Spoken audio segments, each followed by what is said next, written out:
چہرے کا پردہ سنت ہے، فرض ہے، واجب ہے، کیا ہے؟ جی، چہرے کا پردہ بھی آج کل کے زمانے میں ایک موضوع بحث بنا ہوا ہے۔ بات اصل میں یہ ہے کہ یہ فقہائے اربعہ، ائمہ اربعہ، بڑے بڑے جو امام گزرے فقہ کے، امام اعظم امام ابو حنیفہ، امام مالک، امام شافعی، امام احمد بن حنبل رحمہم اللہ تعالی، سب اس بات پر متفق ہیں کہ جب عورت کے چہرے کو کھولنے سے فتنہ ہو تو پردہ اس کے لیے فرض ہے۔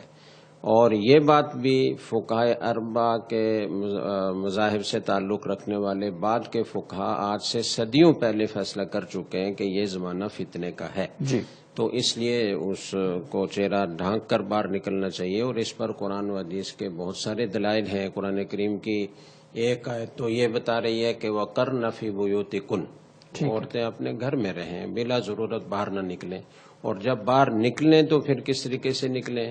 یُدْنِینَ عَلَیہِنَّ مِن جَلَابِیبِہِنَّ، وہ اپنی چادریں یا اپنا گاؤن وہ لٹکا کر نکلیں۔ حضرت ابن عباس رضی اللہ تعالیٰ عنہما سے اس کی جو تفسیر منقول ہے وہ یہ ہے کہ وہ اپنا پورا جسم چہرے سمیت ڈھانک کر نکلیں، ایک آنکھ کھلی رکھیں جس سے وہ راستہ دیکھ سکیں۔ صحیح۔ تو ان نصوص سے یہ معلوم ہوتا ہے کہ چہرے کا پردہ بھی فرض ہے، بلکہ اس سے بھی بہتر صورت یہ ہے کہ عورت کا جو جسہ ہے وہی مردوں کو نظر نہ آئے۔ وَإِذَا سَأَلْتُمُوهُنَّ مَتَاعًا فَاسْأَلُوهُنَّ مِن وَرَاءِ حِجَابٍ، صحابہ کرام کو یہ ہدایت ہے کہ جب تم ازواج مطہرات سے کسی بات کا سوال کرو تو بیچ میں آڑ ہونی چاہیے، دیوار کی، پردے کی، اس کے پیچھے سے سوال کرو۔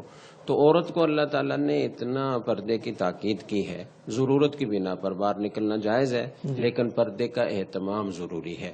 اور اگر کوئی عورت پردہ نہیں کرتی اور اس کا چہرہ کھلا ہوا ہے تو مرد کو اس کو دیکھنا جائز نہیں ہے، اسے نگاہیں نیچی رکھنے کا حکم ہے۔ باقی یہ کہ دوسری طرف بھی دلائل بیان کیے جاتے ہیں، ان میں اتنی قوت نہیں ہے۔ اور بنیادی بات عقلاً بھی اگر آدمی سوچے تو حسن کا مرکز کیا چیز ہے؟ چہرہ ہے نا۔ عورت کو فتنہ بنایا گیا ہے قرآن و حدیث کی نصوص میں واضح طور پر، اور اس کو حبائل الشیطان کہا گیا ہے۔ انسان کی فطرت ہے، وہ عورت کی طرف مائل ہوتا ہے، تو اب وہ مائل جو ہوتا ہے تو کیا اس کے پاؤں دیکھ کر ہوتا ہے یا اس کا چہرہ دیکھ کر ہوتا ہے؟ کوئی رشتہ دیکھنے کے لیے کسی کے یہاں جاتا ہے تو وہ اس کا چہرہ دیکھتا ہے یا اس کا گھٹنا دیکھتا ہے؟ ظاہر چہرہ ہے نا، مرکز زینت اس کا چہرہ ہے۔ تو اس لیے یہ کہنا کہ یہ چہرے کا پردہ نہیں ہے یہ بالکل فضول بات ہے۔ چہرے کا پردہ فرض ہے، صرف سنت نہیں ہے۔ البتہ بعض مواقع مستثنا ہوتے ہیں، جیسے انتہائی ضرورت ہے، ڈاکٹر کو دکھانا ہے، کوئی زخم ہے، کوئی ٹریٹمنٹ کرنی ہے اور اس کے لیے چہرہ کھولنا ضروری ہے، قاضی کے یہاں شہادت دینی ہے اور اس کے لیے چہرہ کھولنے کی ضرورت ہے، تو شریعت نے جو ضرورت کے مواقع ان کو مستثنا کیا۔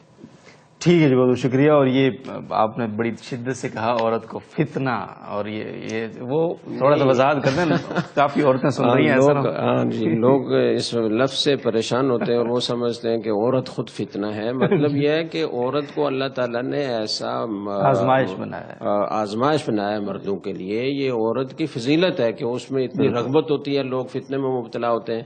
اس کو ایسا حسن و جمال اللہ تعالیٰ نے فطری طور پر دیا ہے، اور اس کی نزاکت اور اس کی ساری چیزیں، تو مردوں کے لیے وہ آزمائش کا ذریعہ ہے کہ وہ اپنی نگاہوں کی حفاظت کر پاتے ہیں یا وہ غلط نگاہ عورت پر ڈالتے ہیں۔ تو عورت کو اپنی حفاظت کرنی چاہیے۔